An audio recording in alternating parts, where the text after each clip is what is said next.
Hi, how are you? Hope everyone is doing well and hanging in, and we are almost at the end of this school year. I attended an ed camp, and I was inspired by a future educator. She is actually in school right now, and she was asking advice, tips and advice from educators now, from administrators, from guidance counselors, from service providers. She was asking, like, what tips and advice would we give someone coming into the game, right? Starting as a new educator or still in school prepping to be an educator. And I felt that was a great question, right? This is something that we probably all asked in the beginning of our career in education. Some of us got it answered, some of us didn't. Or maybe it was a question that we should have asked and we didn't because we were just scared, right? We didn't know, or we didn't have anybody to ask. So I posted it on Twitter this morning, and I got this afternoon I got great feedback from it, so I decided to make a video on it because I ended up taking her personal information, and I know she is not the only one. She is not the only one that's feeling this, and it is a scary process to navigate. You have students that are going to be in your care. You have to provide education and emotional support, and you have to help them succeed. And some schools are supportive, some administration is amazing with supporting you along that journey. There's a lot of resources and tools and programs implemented for teachers, and some schools are not, right? Unfortunately, some districts do not have that. So it's great that, you know, we have social media and we have ed camps and we have these conferences and workshops that we can attend to better educate ourselves and better prepare us for the position as an educator, right? Because the better we are, the better we are for our students, and students will be learning in an environment where we are more confident in our approach. I always say this, but it's true. And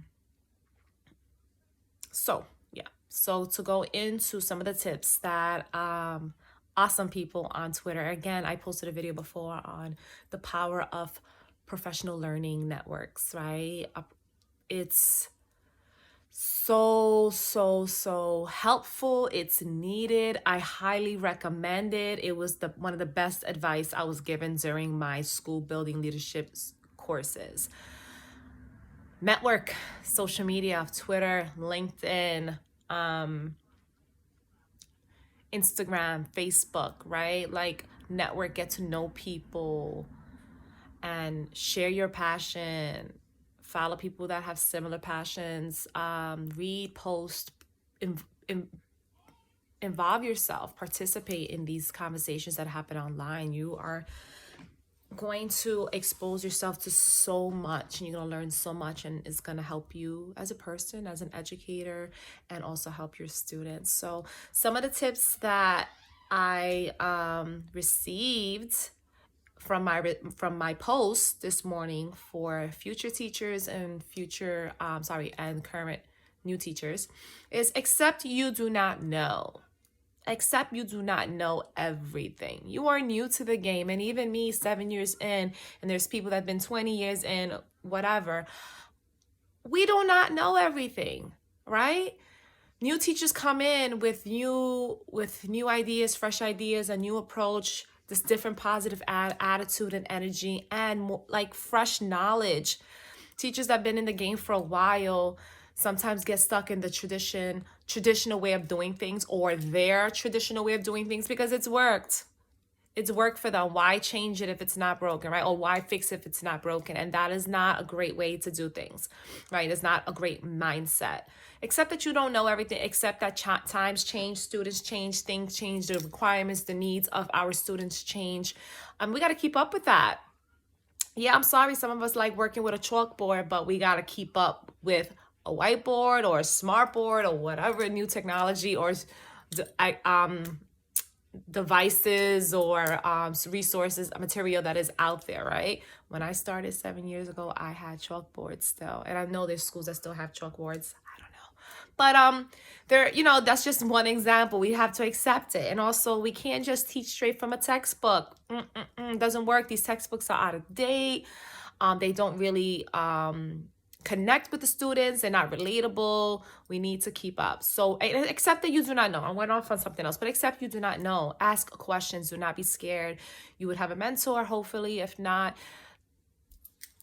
latch on to coworkers you realize that are doing great things, or realize that they're very knowledgeable and willing to share their knowledge and helpful. Ask questions. Reach out to people on social media. Ask questions. The more you ask, the more you're going to learn, and the better you're going to be at your teaching. Trust your mentor. If you have a mentor, trust them. Ask questions again. No question is a dumb question. The dumb question is the one that's not asked, right? Stay leveled and humble. Okay, always ground yourself. Stay level. Don't let the highs get too high and the lows get too low. Stay in the middle. Find your middle ground.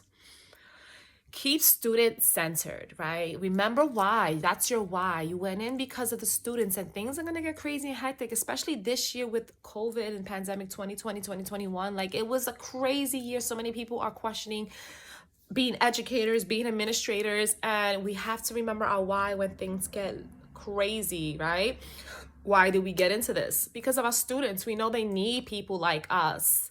So remember that when things get crazy, and remember your sole purpose there is for the students. So easy to get distracted from that. Get involved in school. Get involved with your parents, get involved with your students, build those relationships, attend meetings in the school, attend workshops, right?